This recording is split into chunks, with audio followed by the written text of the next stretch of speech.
Mais vous avez demandé la parole avant que je m'exprime? Oui, oui. Pour répondre. Une minute. Je veux bien faire amende honorable. Oui, c'est juste pour répondre à Monsieur de Guiral qui nous accuse un peu d'être les falsificateurs de l'histoire. Vous parlez donc de l'exemple de Villers-Cotterêts, où il y a effectivement un maire Front National qui s'appelle Franck Briffaut.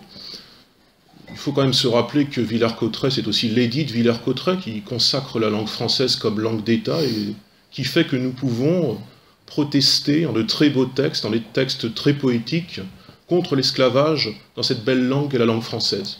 Et puis, vous vous dites, effectivement, détaché de la majorité socialiste, vous en seriez un petit peu l'allié ou le pseudopode, je ne sais pas comment on peut dire, vous êtes écologiste, c'est votre droit.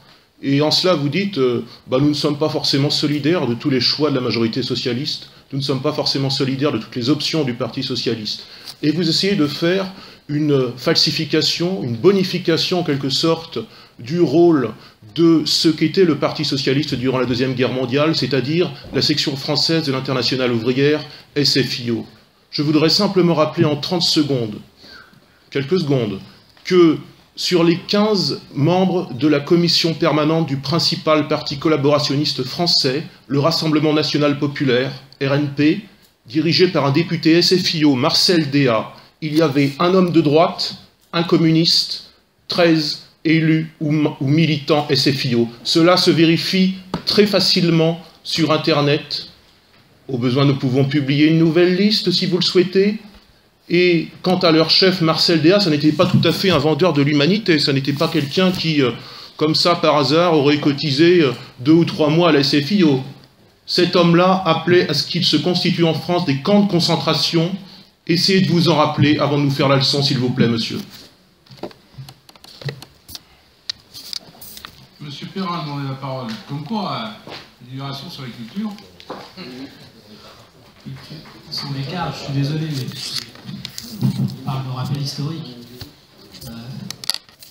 D'abord, moi je trouve ça courageux que vous soyez là aux manifestations du 8 mai. Vous êtes d'ailleurs fait prendre à partie par plusieurs personnes porte-drapeaux qui étaient là et qui se demandaient ce que vous faisiez là. Et je trouve ça courageux parce que le 8 mai, c'est la fin de l'Allemagne nazie, donc de l'extrême droite allemande, mais c'est aussi la fin d'un régime, et donc qui, à l'époque, était incarné, soutenu par l'extrême droite française, par des socialistes. La famille politique à laquelle vous appartenez, vous, aujourd'hui. Mélangez pas tout.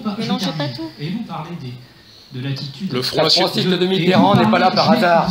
Le Front National n'existait pas à l'époque. Le Parti socialiste SFIO existait. Le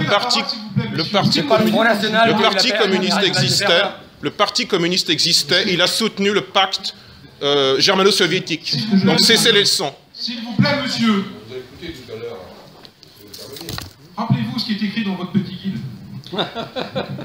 Et donc si, et vous avez raison de le dire, les élus socialistes ont commis un vote qui ont permis au maréchal Pétain d'avoir les pleins pouvoirs, sachez que pour les socialistes que nous sommes, nous ici aujourd'hui, vous avez posé cette question-là en question d'actualité, ça a servi de leçon.